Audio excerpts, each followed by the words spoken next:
are back. We're going to hear that again. Bye. Exactly. We've been hearing it all weekend. Welcome back, everybody. And look, it seems to have gone really fast the last 3 days. We've been here with La Sportiva Radio, and we're joined for the final kind of sum up. It's a little bit sad, really, but we're not sad to have Nicola and to have Anton with us again to help us kind of wrap up the show and to wrap up the races that have happened today.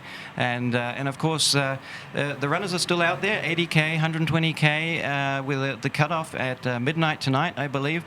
So the runners will be coming in all day, and there's still plenty of people out in Corso Italia cheering on, clapping, even sitting in the bars as the runners come past. Finding a nice cafe with an umbrella at the moment, and a nice cool drink is probably gelato, maybe. Exactly. Now, have you had time for a gelato yet, Anton? Or are you just been? I think you are the busiest person in town. Tell us what you've been doing. Yeah, not nearly as busy as you guys, I don't think. Hardest working man in trail running business. Yeah, I had time for a nap today. I was up at 4:30, so yeah, I was happy to get a run in this morning with some media folks and cheer on some of the racers at about the halfway point of the 120K, and yeah, but then I was ready for a midday snooze. Yeah. Well, we had one of our guests today was Daniele Milanese, and it was really nice to hear him. He got so much out of the run this morning. He talked about how he'd never been to that area before. He got to experience a brand new area, and then suddenly, the runners coming past him, he was like, "Wow, this is so cool!" And then I know he had a good conversation with you as well. So, these are experiences which are so which you can't even. I mean, you can plan for them, but they're experiences which you don't even expect. So it's really nice to have these moments. Yeah, absolutely. He was definitely enthusiastic out on the course this morning. I think we were doing a run on a portion of the route, the race course, and we were near the second place woman at that point in time for part of it, and he was excited. Super stoked. And Nicola, how are you feeling? After one night with sleep deprivation and my voice is still on the mountains, but actually I'm feeling good. I just eaten gelato, so that's good. Gelato and coffee for Nicola. Yeah, gelato and coffee. Yeah. So Nicola's been up all night from the start time, following supporting Sophie Grant through the aid stations all through the night and through the day. And then I know Nicola stayed out there as the 80K to the top 80K runners came through as well. We had a neat video clip of Nicola supporting Noah and telling him, I was so impressed. Nicola dedication. He was concentrating on the filming, but he still had time to ask Noah, "Do you need some ice? Do you need some ice?" I tried to be multitasking, but it was not easy. So at one point, probably you didn't see anything in the video. Maybe you could hear some voices from the aid station, but yeah, I tried. You got to have it's priority, and we would accept that the athlete is the priority. And the athletes, they were pretty happy to have some ice, by the way, in the last station. Yeah. So Absolutely. Well, we heard Drew, didn't we, talk about that he had an ice vest that he game planned to have ice, and she was able to keep his core as cool as possible. So he put that on at one of the aid stations and had that available. But I mean, do you guys think that kind of technology, which is kind of been, especially in the cycling world, do you think that's going to become more common as people are becoming more scientific in trail running? Yeah, I mean, in cycling they use during the warm-up, usually before the TT.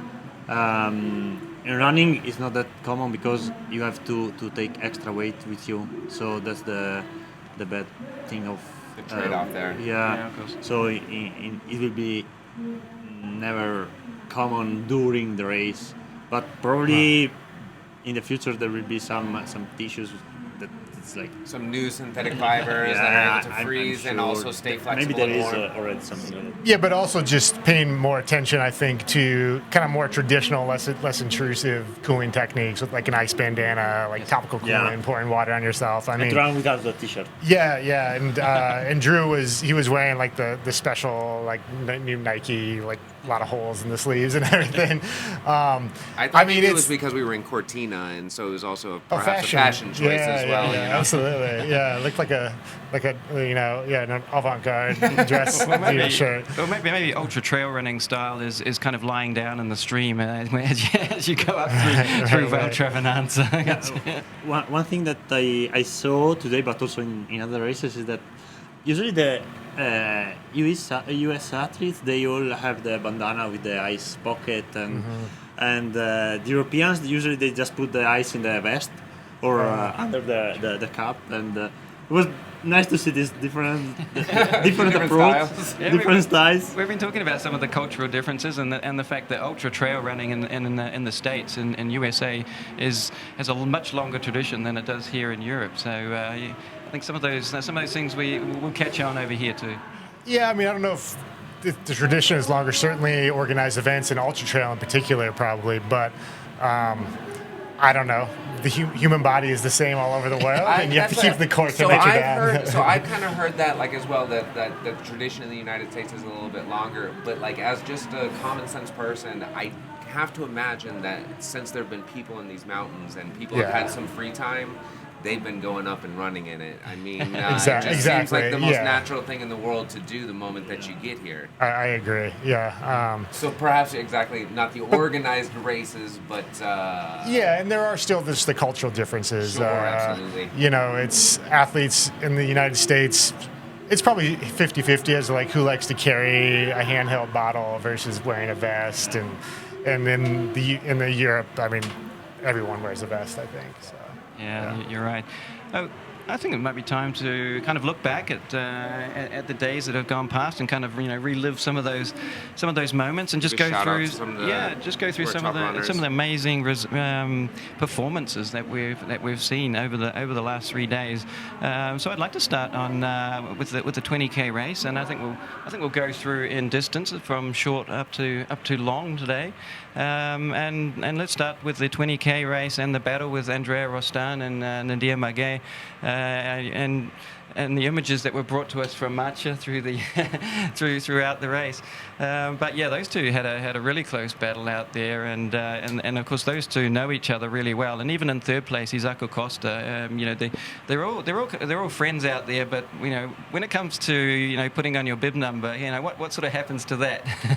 Yeah, I mean, it's the ultimate respect to someone is to give your best effort, basically. So yeah, I'm sure there were no punches being pulled. Yeah. No, there wasn't any waiting around at the top. That's for sure. Yeah, with Andrea being so strong on climbing, and Nadia kind of expected to come through on the downhill, but Andrea absolutely nailed the downhill as well. So that was super nice to see. But Jono, I think that next year Nadia will be back here to get back the record, the course record, because yes, true. Andrea did a great performance. Yeah, they could get kind of a Marco de Gasperi, Jonathan Wyatt rivalry kind of thing going on. You know what I mean? Well, I thought maybe Nadia might, hearing Francesco Pupi try and go sub 4 in the 50K, maybe that might be something that Nadia, fascinates Nadia for next year. So that might be kind of like a decision that he'll have to make.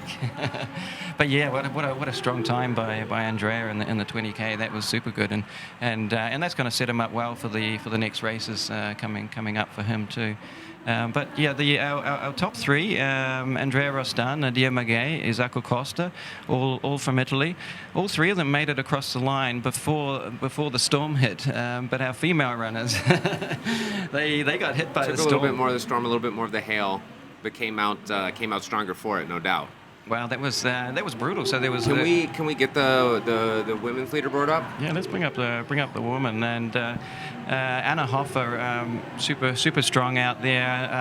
I know her reasonably well. She's super good on shorter distances. Does some mountain running as well. Team Scarpa. That was a pretty dominant performance by her. Left no doubt.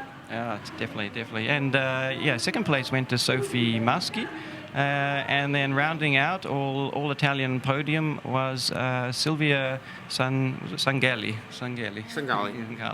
Your Italian's better than mine. Sangalli. Potato. We could ask Nicola. Exactly. We could just turn to the expert. He could probably help us out. And our man in the race as well. Nicola was out there in the. Well, were you out there in the hail as well, Nicola? Did you get? I actually in the downhill I was with Anna just 1 minute before Anna, and it was not. It was raining at one point, but we didn't get. At least I didn't get. Or I was done and I didn't see. Too focused on helping. Way too focused on helping. I didn't care what was rain, hail, snow. I was just thinking to survive, to look at where to put my feet, and so yeah. He was looking if anybody needed any ice. Yeah. The ice was trying to come out of the sky. Oh, brilliant! So let's move on to our 50k field, and that kicked off yesterday morning at 8 a.m. So Friday morning, and starting with the men again, as we anticipated, Francesco Pupi. He really and we talked to him today that we really appreciated the fact that he did kind of say that was his objective, was to go under 4 hours, and there were a lot of people talking about that, and that sort of creates the interest and creates the hype. It was an exciting afternoon watching and seeing if he was going to be able to come through. It added to the hype of the race, absolutely. Yeah, and normally trail runners and mountain runners are mostly a kind of a modest group of people, and don't normally kind of put it out there like that. So we said to him, look, we really appreciated that he did put his objective out there. And it's goal. interesting, you see that in writing, but then when you meet him, he's actually was one of the most soft-spoken, just very gentle, sweet, and really introspective person. He had a lot of interesting thoughts during our interview. And we went into the mental side of his approach, and also the pressures of being a pro runner now, and the changes that have sort of been coming in over the last 5 years into our sport. So it was great to have him on, but he definitely did not have it all his own way out there. No. Luca Del Pero had a really nice showing. Yeah. And as well as Alex Oberbacher, who came in third place. Macha was he was out there giving some of his best support. If I remember, some of his best cheering was going on with Alex. Yeah, wasn't he? And look, we saw Alex today in the hotel, and Alex was, he was still smiling. So he was really happy for that race. It was the first long race for him. I mean, it was the longest distance that he has ever run. Oh, I mean, that's got to be such a huge confidence boost for him. Not just in racing, in training as well. Yeah. Oh man, that's amazing. So 50k, sometimes it's too easy to kind of say, well, that's the shorter race, but no, it's 50k. That short 50k, Yeah, no, just flies by. That's a proper distance, that's for sure. It's kind of cool seeing him that he was, he would have been not so sure on the starting line, thinking, okay, can I even handle this distance, and to reach the podium? I think, that's just a. He got those butterflies to fly in formation. Yes. I'm glad you. And with Francesco going for trying to break 4 hours, that's an indicator, because I mean he's arguably one of the 2 or 3 best 50k runners in the world right now, I would say, and usually on a lot of North American style courses, step 4 is just not a difficult feat. Dozens and dozens and dozens of people do it. So I think that's a testament to how difficult this course is and how technical the footing can be at times. And so for Alex, for it to be his first run of that length is very impressive. Yeah, definitely. Perhaps big things in the future. Definitely, and Luca Del Pero from Team Scarpa, I think he was kind of the force that pushed Francesco on and got him to the win, because there was a point in the race where Francesco wasn't really sure he was actually going to get the win in the end, but he had somebody to chase, and then in that last section coming down, he could kind of sense a little bit of weakening from, and just like Drew Holman Holman before us in the interview. He said, he You're peering down, and you see that maybe there's a chance. you can feel, you can kind of get a sense that maybe just by pushing even a little bit over your own limit, you can get a gap, and that's enough to break away. So it's been great to hear about the racing that's been going on, the strategy and battles, the thinking that's going on inside their heads as they're coming down the stretch. Absolutely. Yeah, definitely. So maybe let's move on to the female race, and here, Tony McCann, so experienced, so many strong results behind her. Southern Hemisphere go. Well, and after she came in and talked with us, she was leaving. I can't remember. I don't believe that we were on air, but when she was leaving, I'm pretty sure that she looked at us very confidently and said, like, that race can be run faster. Yeah, didn't she do that? Yeah, exactly. So, yeah, I mean, her time was a stellar time, but she obviously, analyzing her own performance already, and she looked like she had a lot of fun out there when she came in.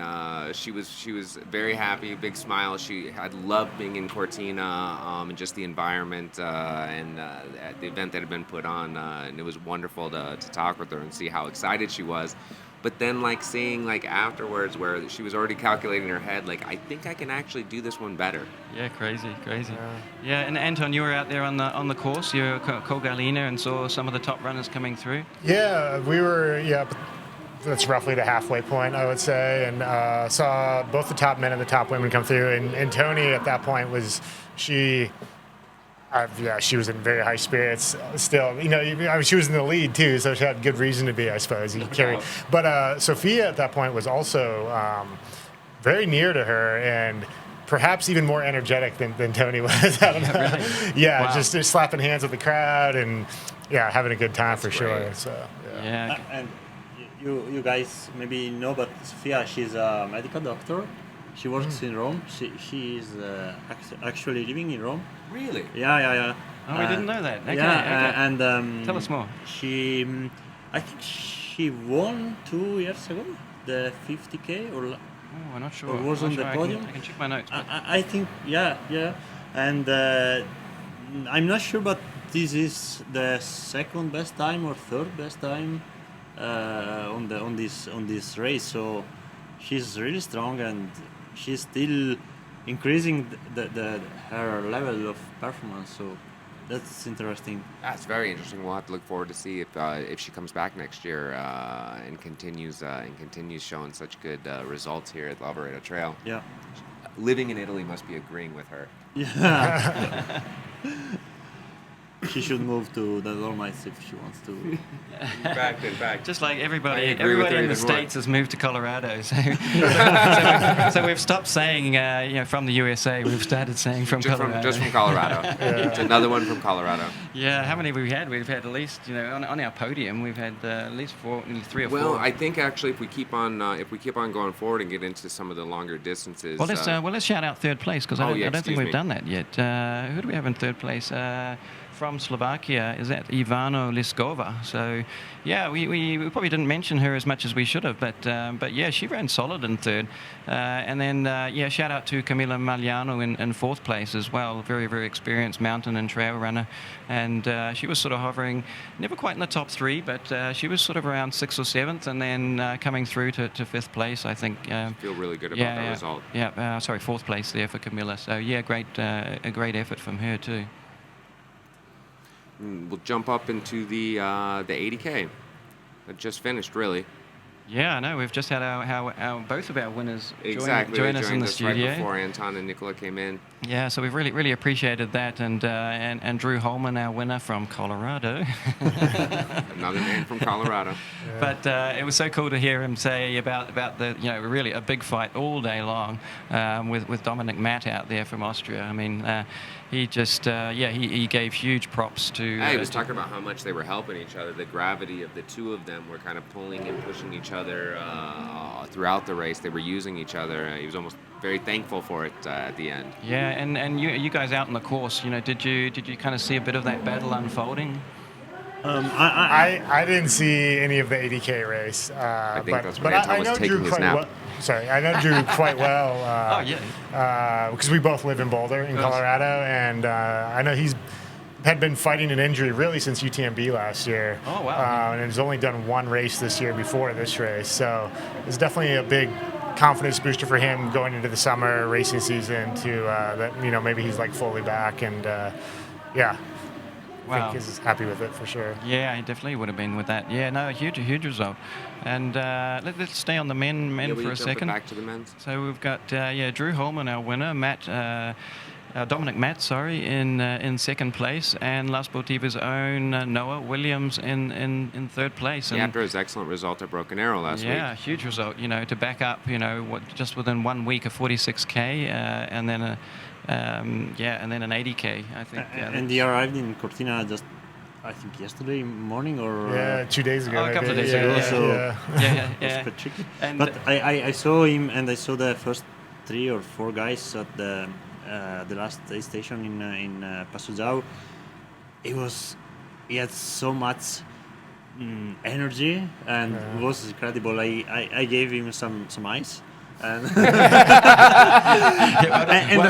gel, also gel. So, but I was surprised to see him like that. He was really confident on the race course, even if he didn't know the course. And I like the approach. Yeah, because he did mention to us earlier that he didn't really know that especially that last section, and coming out of Col Galena, like he was.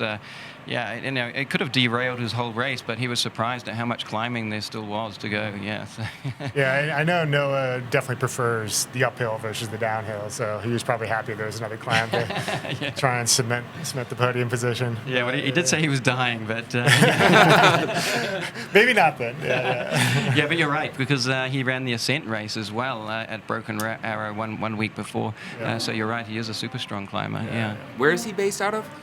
He's in Leadville in Colorado. Colorado. And There's something in the water. Yeah.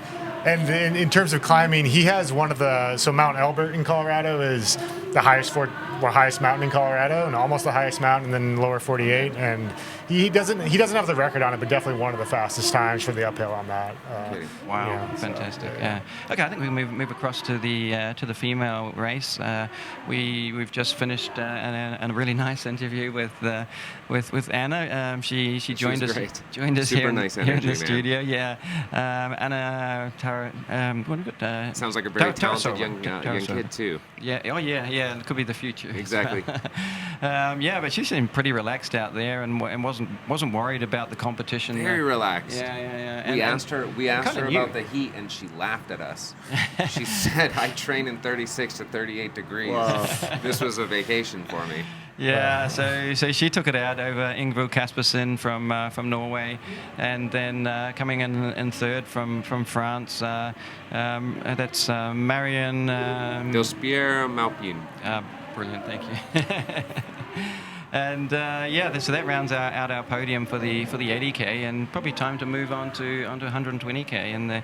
And fantastic race that unfolded, and new record time for Ben Dillman. Amazing. Ben Demon, sorry, in the 120K men's. Just what do you say? Fantastic. Yeah. Maybe we were expecting more to be talking more about records with Courtney, but to see Ben take it out.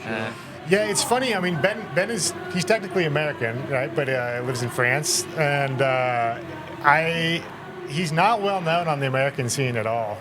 He's based in the Pyrenees in France. A few years back. But clearly a very strong runner. I think he's won the Diagonal Defoe 100 miler, and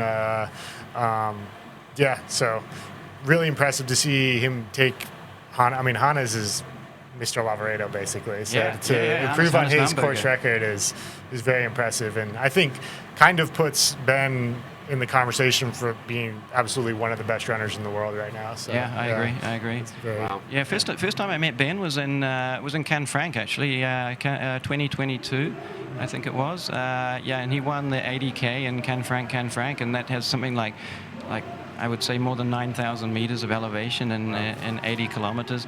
And, at that time, like he looked so relaxed back then, and to see him kind of continue on with those stunning results and just be so kind of grounded as well. I'm really excited to see him take out the win today. And like you say, that record of Hannes Naumberger is. I think that now he deserves pizza with his name at the pizzeria here in Cortina.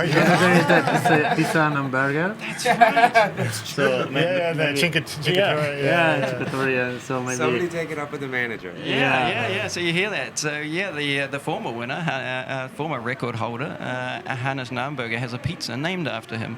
So we got to go up to that pizzeria and say, hey, there's going to be a new pizza on the menu. The demon. The demon. The demon pizza.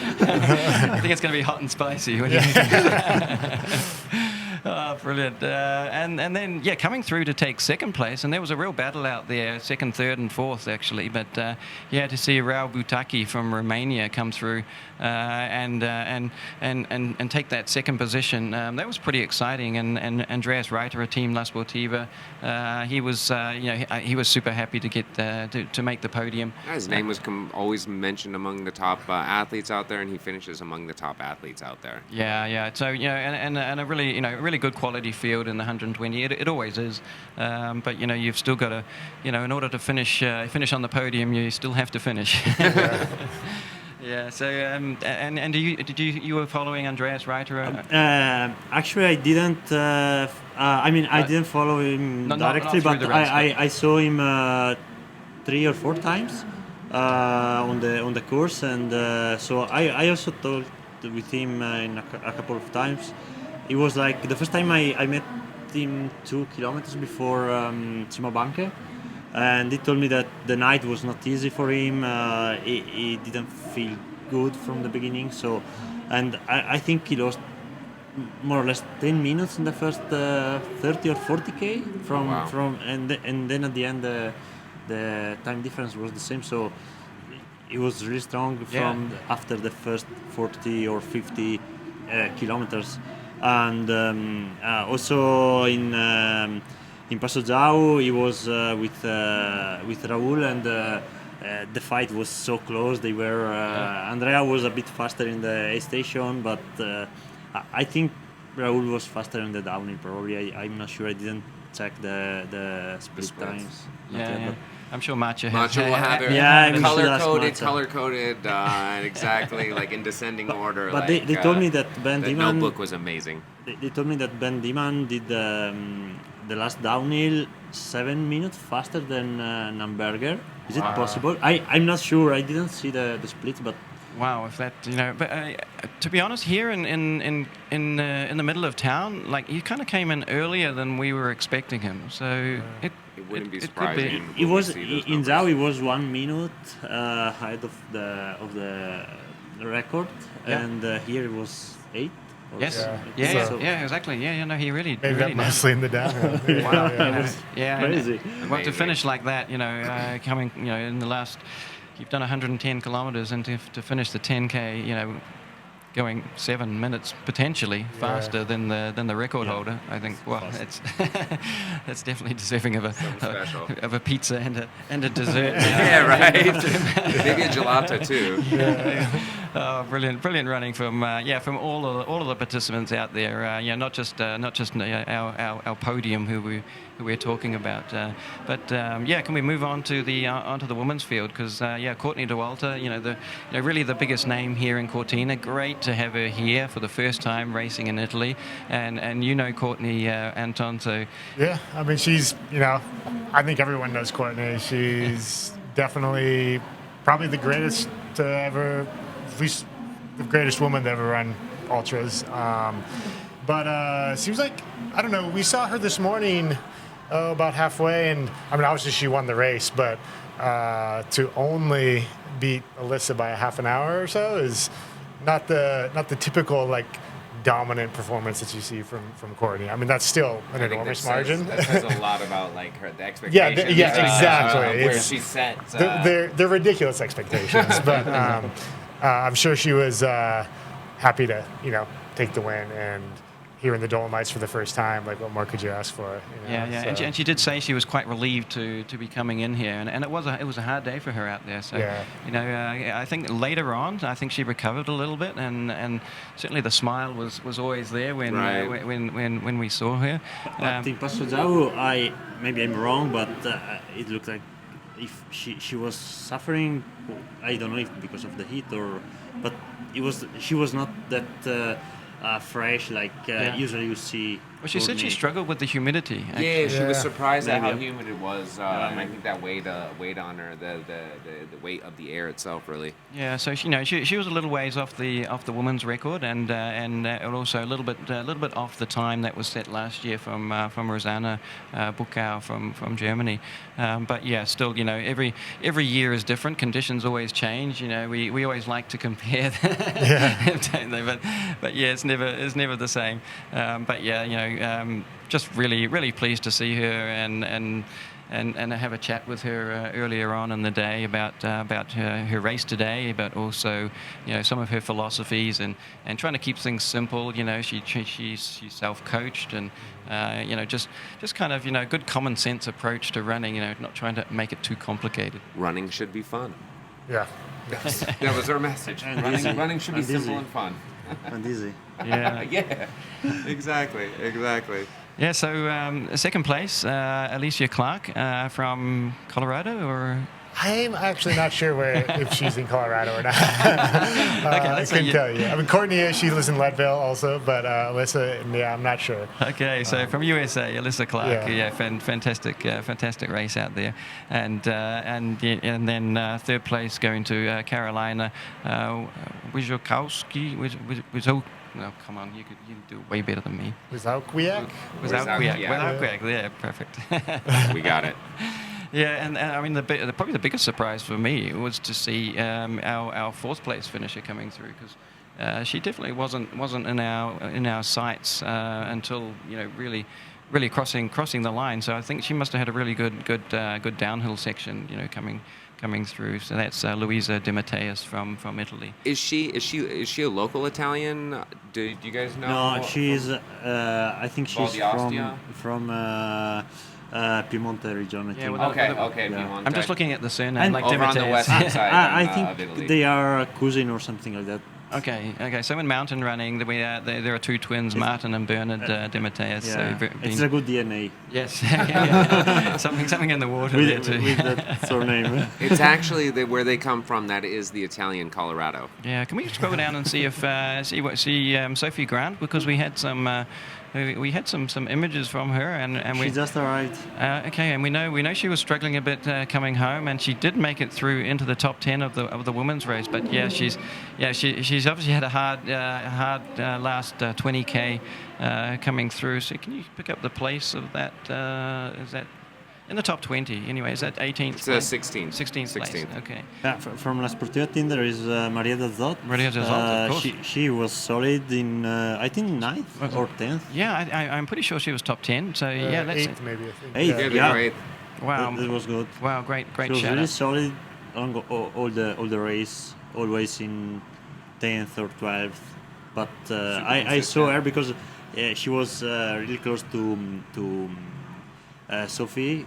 So I met them at the air stations, and she was always super like fresh, and also in Passo Giao she was controlling the pace, and yeah, I like the pacing that she had. The way she ran her race Yeah, today. sound like really consistent, Yeah. and we know she manages her fueling really well. She's a dietitian. I guess that can be a blessing and a curse. So if something does go wrong, you know, everybody be saying, "Well, you should have known."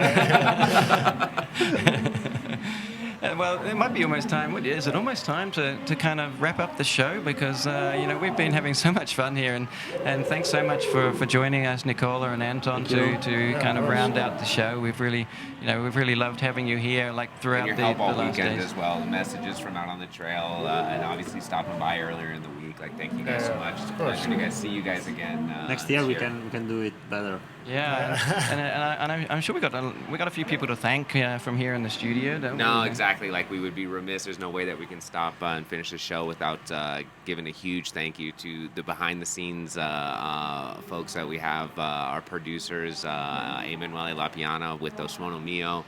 And then we have Joe and Federica and JJ that have been helping us out all week, giving us directions. Anytime you've seen me making weird faces or like opening my mouth and asking what, it was because I was trying to figure out what was going on with them. But we've had so much fun together, especially Joe and Lele. This is the second time we've done it together, and just thank you guys so much. It would not be as much fun without you guys, and obviously we wouldn't be able to get our beautiful faces on air without them. So. And then, like, Jonathan, I mean, I'm sure I told you last year, but I'll tell you again, like, working together with you like this, it's almost like we're doing our own little ultra marathon. Thanks. And sometimes, you know, you're getting ahead, but then I'll feel a little bit better, so then I can jump ahead and we can kind of just keep on pulling each other through the event. And it's super fun. You're so knowledgeable. You're able to explain things in such a nice way to just a novice and a noob like myself, but just make me feel more knowledgeable every time we talk about it. Well, yeah, you're part of the team, and the rest of the team from La Sportiva helping out on the radio show. Big mention to Julia, Sylvia, also Benedetta, and really all of the crew that have helped to make this event possible and to become a partner to the Lavaredo Ultra Trail. So a huge shout out to all of our La Sportiva crew. Thank you so much, La Sportiva, for inviting us again this year. It's fantastic. Okay, and of course we're going to do one more photo with all of the crew. We'll get all of the crew together, take a photo. We'll finish off our wall over here, so all of our guests. Yeah, we started off with just one solitary photo of you and I somewhere over in this direction, and it's slowly grown like a tree. Our community. That's right, yeah. So thank you, everybody. Thanks for all of the listeners out there joining us on La Sportiva YouTube channel, La Sportiva Gram on Instagram. And we're signing off for this year, but we're going to see you guys next year. Hi, Mom. We'll be back. Hi, Felix. Hi, Jonah. Ciao, Francesca. Ciao.